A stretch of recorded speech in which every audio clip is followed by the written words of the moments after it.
You know, I've been doing this for 20 years. I enjoy the hell out of it. I really do.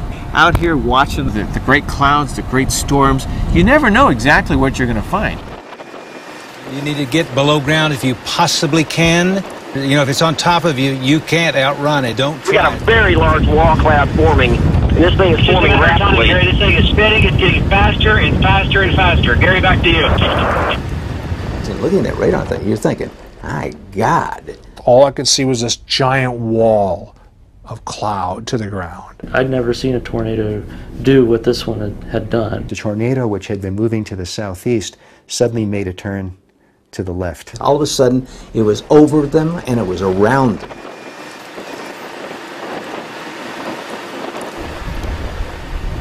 Tim was a genius, great concept to try to get a pod that would survive a tornado. That was his passion, is to make something survive a tornado and get great data and therefore understand what the air is doing, what the pressure is doing right there near the ground where people live. Once we understand all that, the models will be better and the warnings will be better, and I think more lives will be saved.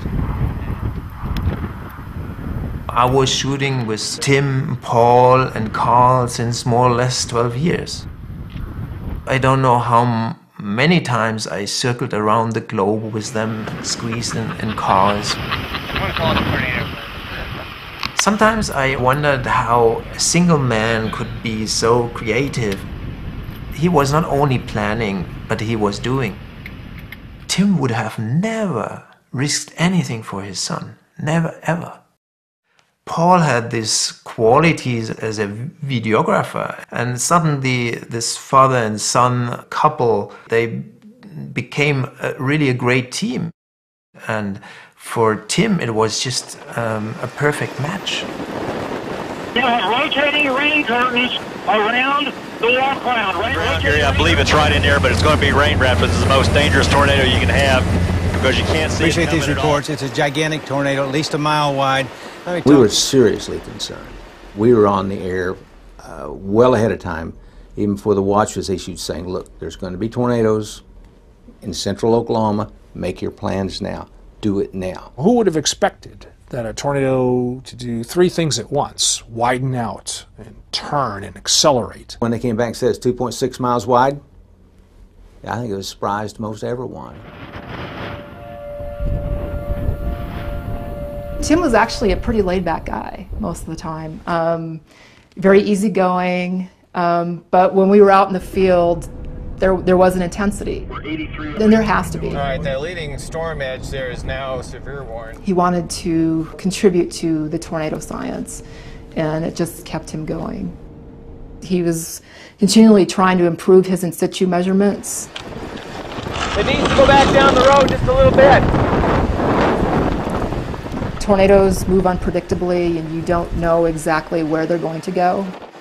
The closer you can get to the tornado before you deploy your instrument, obviously the better chance you have of success. And that's what he did, and he was very good at it. He also put video cameras inside, and so you could actually see this fantastic video of the inside of a tornado. So I knew there was something special about Tim.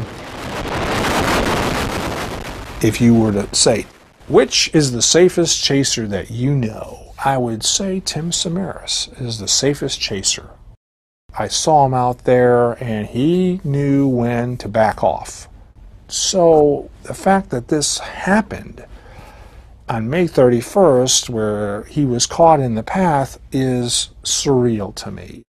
You know, this is the person that I would last expect to be caught in the tornado. One of our teammates, Matt Gritch, called us saying that he was seeing rumors flying around that Tim, Carl, and Paul had been killed. And then he actually had gotten some kind of message from Tim's son, Matt, telling him that they had been killed in the El Reno tornado. This thing is big, and it is mean looking, it's rotating, and it looks like to me it's just a matter of time because the rotation is getting stronger and stronger, Gary. I would see these vortices that were themselves as big as an ordinary tornado. And they were wrapping around like a merry-go-round around the common center. And if you're watching these tornadoes right here, If one forms to your left, you're history. You can't get away from it. When a tornado gets rain wrapped, you just see rain curtains. And usually the tornado's in that rain somewhere.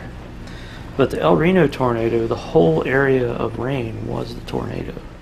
You might be standing there not knowing that you're very, very close to a tornado. You might not have enough time to get away. Once that storm forms, it becomes very obvious very quickly that it's going to be a major supercell. And that's when it ceases to be fun. Before it is fun, because you're Mother Nature, you just wrestle all over the place. But once the storm starts going up, for me it's not fun. It's not exciting to me because I know people are going to die, because not everyone gets the message. And sometimes tornadoes do unexpected things. I was absolutely shocked. Absolutely.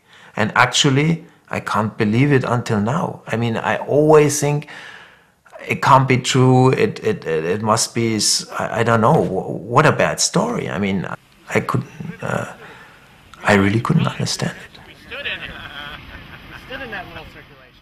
Life is not like before anymore. And all that fun times, I mean, it's like storm chasing for me completely changed, completely. By the time I'm old and retired, I'm hoping to contribute enough that people can take this piece and run with it. Then others, younger people, such as the college students that are participating on this, can take off and then finish out the mission when I'm long gone.